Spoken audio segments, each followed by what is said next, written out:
Welcome to Dev Diary, the series where I try to make my own video games, and today we're dipping our toe into the incremental game genre. You know, the number goes up, cookie clicker type of game, but as always, with a little Dev Diary style twist. So we start with this box. Now, this box is magical because every 2 seconds a new item appears deep within it. Now, the 3 potential items that can spawn in the box are seeds, water, and poop.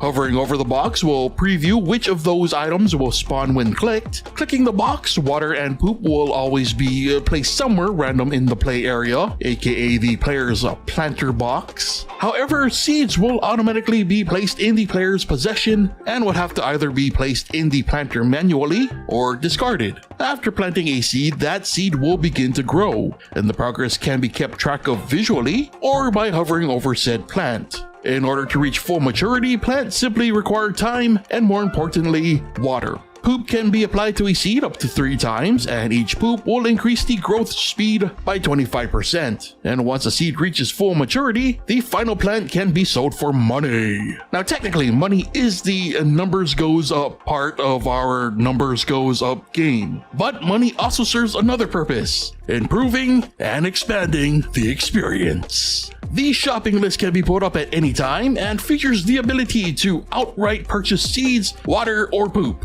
In case the RNG is being a real pain in the butt. However, more importantly, this is where upgrades can be purchased. The first is an upgrade for better seeds. While the player starts with only being able to grow these weird little leaf-like plants, each level unlocks a better, more valuable plant type. And while what plant a seed will grow into is completely random, later levels are definitely worth it in terms of sell prices. And speaking of prices, the most expensive upgrade is expanding the planter box. As the name suggests, each level will increase the planter by 1 row and 1 column, maxing out at a level of 95. Which means like a potential for 1,000 active tiles? And no, I have no idea what that means for optimization. Speaking of which though, the final upgrade is expanding the box's storage capacity, which is technically infinite, I guess. Yeah, see, the box starts with just 5 spaces before it'll stop generating new items. Each level increases that capacity by 5. Really, that is the main gameplay loop. Plant seeds, tend to them, and sell the plant that they grow into. Invest in better seeds and larger spaces to continue the process and,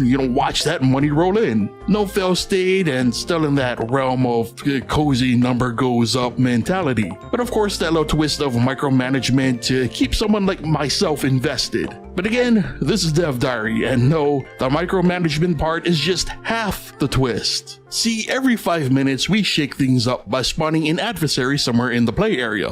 The first being a dreaded snail. Now, assuming there is an empty space, the snail will spawn and occupy said space for 3 seconds. Then, if a nearby tile is free, it'll move to it, leaving behind a slime trail. And while this slime exists on a tile, it cannot be used. The only way to get rid of the slime or the snail is to wash it away with some water. So it's best to take care of these things sooner rather than later. Now, the same cannot be said for our second adversary, the gopher. The gopher makes its presence known way before it actually shows up with this giant exclamation point warning. Eventually though, the gopher will appear on said tile, eating anything that may be already occupying that tile. And sadly, no, there is no way to deal with these hungry little monsters. They come, they eat, they leave. And that, friends, is the second half of the Dev Diary twist in this little incremental experiment. A nice, cozy little farming game with some light micromanagement and the occasional injection of anxiety, just to remind you that you're alive.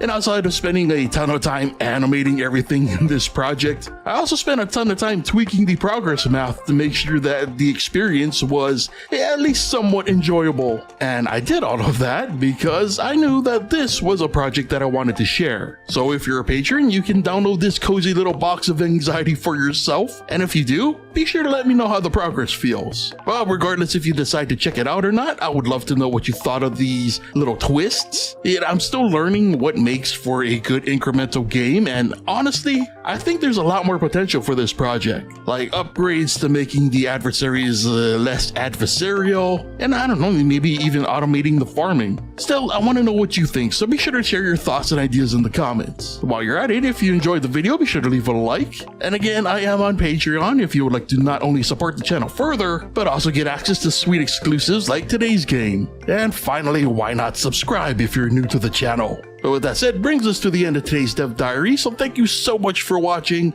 and I will see you next time.